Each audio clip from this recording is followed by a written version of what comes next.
তো বন্ধুরা, বর্তমানে রেমাল ঘূর্ণিঝড়ের প্রভাবে তছনছ হয়ে গিয়েছে পশ্চিমবঙ্গের বেশ কয়েকটি জেলা। মূলত যদি আমরা মেদিনীপুর দেখি বা দক্ষিণ চব্বিশ পরগনা, উত্তর চব্বিশ পরগনা দেখি, এই সমস্ত জেলায় প্রচুর পরিমাণে ক্ষয়ক্ষতি হয়েছে।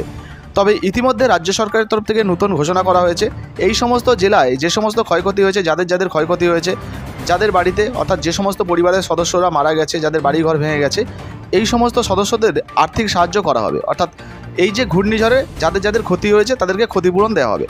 তো বর্তমানে কোন ক্ষতিতে কত টাকা করে পাওয়া যাবে সমস্ত কিছু এক এক করে আপনাদেরকে লিস্ট ওয়াইজ দেখাবো, এবং মুখ্যমন্ত্রী মমতা বন্দ্যোপাধ্যায়ের তরফ থেকে যে নোটিশ প্রকাশিত হয়েছে সেটাও দেখাবো। তাই ভিডিওটা একটু স্কিপ না করে পুরো দেখুন। আপনি যদি আমাদের চ্যানেলে নতুন আসেন, অবশ্যই চ্যানেলটিকে সাবস্ক্রাইব করে পাশের বেল আইকনটিকে অন করে রাখবেন এই ধরনের গুরুত্বপূর্ণ ভিডিও সবার আগে পাওয়ার জন্য।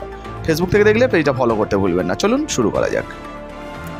তো বন্ধুরা, ইতিমধ্যে মাননীয় মুখ্যমন্ত্রী মমতা বন্দ্যোপাধ্যায়ের তরফ থেকে একটি নোটিশ প্রকাশিত করা হয়েছে, যেখানে এই ঘূর্ণিঝড় রেমালের ক্ষতিপূরণ দেওয়ার বিষয়ে বলা হয়েছে।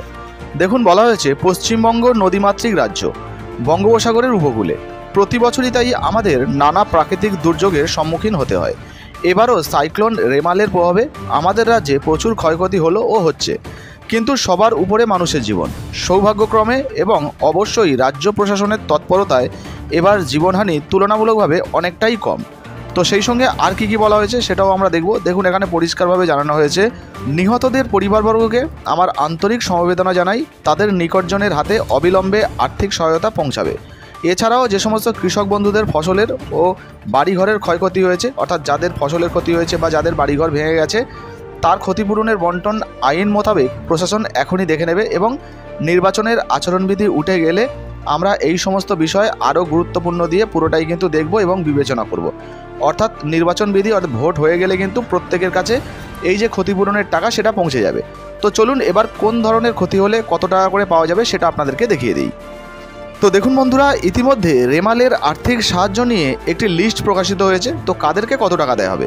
প্রথমত বলা হয়েছে, দেখুন, মৃতদের পরিবার পিছু 2 লক্ষ টাকা করে দেওয়া হবে। অর্থাৎ যে সমস্ত মানুষদের মৃত্যু হয়ে গেছে এই ঝড়ের কারণে, তাদের পরিবারকে 2 লক্ষ টাকা দেওয়া হবে। সেই সঙ্গে বলা হয়েছে, দেখুন, আহতরা যারা রয়েছেন তাদেরকে 50,000 টাকা করে দেওয়া হবে।